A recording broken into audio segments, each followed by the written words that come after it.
Finding your style is something that all creatives struggle with, including myself.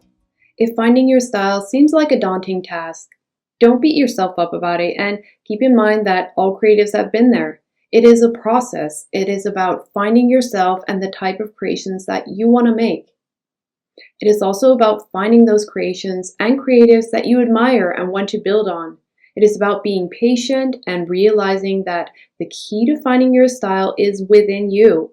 You are the only person in the world to make the creations that reflect who you are. To find your style, you'll want to start by observing the world around you. Find inspiration by looking at the creations of artists and designers you admire. Go to a library or go online. Ask yourself what it is you find attractive. Is there a certain theme that speaks to you? Or are you inspired by nature? Grab your camera, or in my case, I will also grab my bike and go outside. See what inspires you and take pictures you can use later on for your artwork or designs.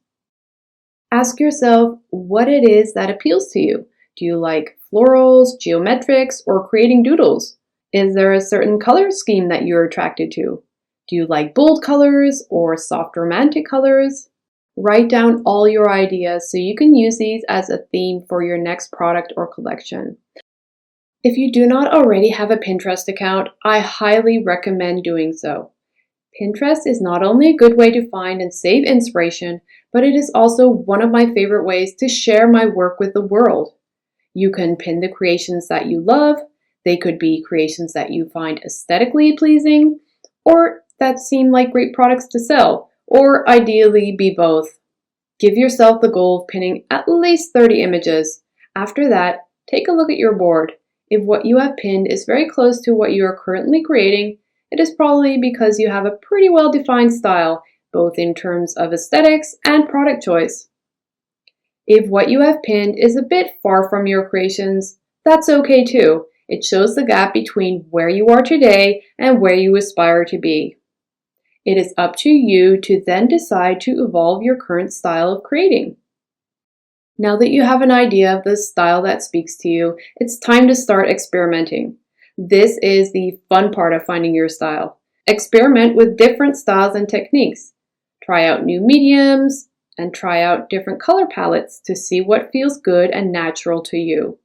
Go beyond your comfort zone as you might be positively surprised by the results.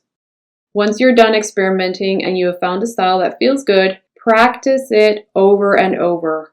This is the only way to get good at something and to master your craft. Observe the creations that you have made with a critical eye, but not expecting perfection. You will sooner than you think develop your own style. Finding your style is a process that takes years and years, and if you feel that you have found your style, it will still change and evolve. There is no such thing as a perfect style, as it will grow with you throughout the years. So don't wait to find your perfect style to share your creations with the world.